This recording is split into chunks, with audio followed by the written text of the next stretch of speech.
สวัสดีค่ะทุกคนขอต้อนรับเข้าสู่ช anel YouTube NuuNam Station ค่ะคลิปนี้นะคะน้ำก็จะมาลองทำสลามก้อนน้ำแข็งค่ะก็จะเป็นสลามใสกิ้งนะคะเล่นไปเล่นมาก็จะมีลักษณะเหมือนก้อนน้ำแข็งนั่นเองนะคะส่วนผสมก็จะมีกาวน้ำใสเบกกิ้งโซดาน้ำยาล้างคอนแทคเลนส์แล้วก็น้ำเปล่าค่ะง่ายๆแค่นี้เองนะคะ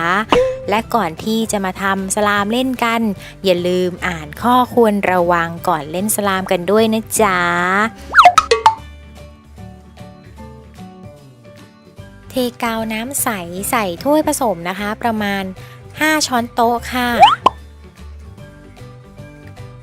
แล้วเดี๋ยวเราจะมาทำน้ำยาสลามกันก่อนนะคะ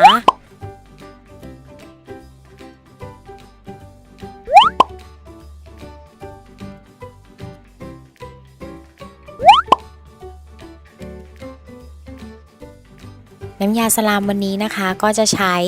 เบกกิ้งโซดา1ช้อนโต๊ะนะคะผสมกับน้ำเปล่าประมาณ3ช้อนโต๊ะค่ะ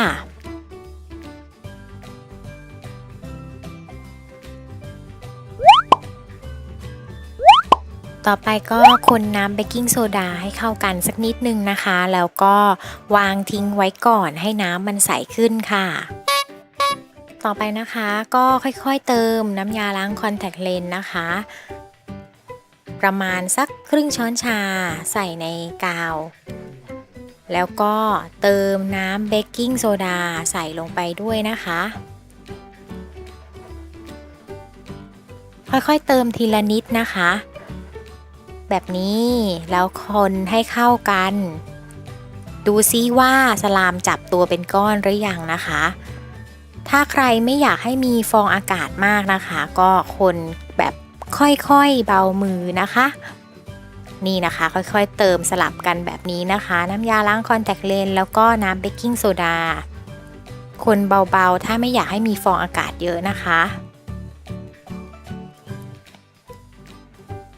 ทีนี้เนี่ยพอจับตัวเป็นก้อนแล้วมันก็จะออกมาเป็นแบบนี้นะคะแต่ว่าน้ำข้นแรงไปหน่อยค่ะฟองอากาศมันเลยเยอะนะคะออกจะเป็นสีขุ่นๆนิดนึงนะคะแต่เนื้อก็ใช้ได้เลยแล้วก็เป็นอย่างที่ต้องการด้วยนะคะเพราะว่าตัวน้ำแข็งนะคะมันจะไม่ใสซะทีเดียวเลยนะคะมันจะเป็นแบบสีขาวๆขุ่นๆแบบนี้ดูแล้วเหมือนน้ำลายเอเลี่ยนเลยนะเนี่ย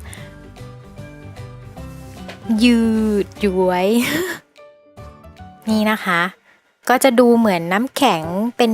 ก้อนๆที่เป็นสีขาวๆอะค่ะทีนี้นะคะอยากให้มันใสขึ้นกว่านี้นิดนึงนะคะเดี๋ยวน้ำจะเอาใส่กระปุกไว้ก่อนนะคะแล้วก็จะทิ้งไว้สักประมาณไม่แน่ใจว่าจะกี่วันน่าจะประมาณ4 วัน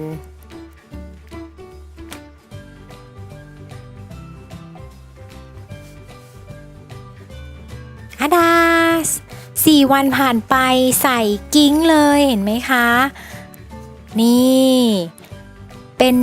สลามใส่กิ้งแล้วนะคะจากที่เป็นสลามก้อนน้ำแข็งสีขุ่นๆนะคะอันนี้จะเป็น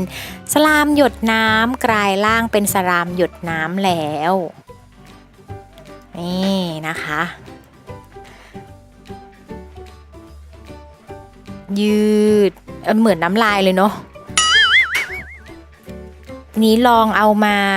แปะบนใบไม้กันดูสักนิดนึงเหมือนเลยนะคะ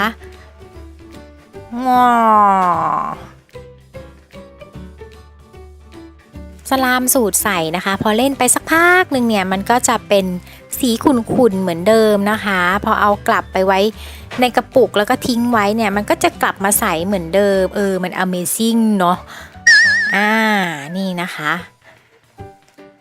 สำหรับสลามสูตรนี้นะคะก็น้ำคิดว่ามันใกล้เคียงกับก้อนน้ำแข็งทางซ้ายมือจะเป็นก้อนน้ำแข็งจริงๆนะคะเหมือนเลยนะ เอาละค่ะสำหรับคลิปนี้นะคะ ถ้าน้องๆชอบก็อย่าลืมกดไลค์นะคะแล้วก็ฝากติดตาม Subscribe Channel YouTube หนูน้ำ Station ของพี่น้ำไว้ด้วยนะคะ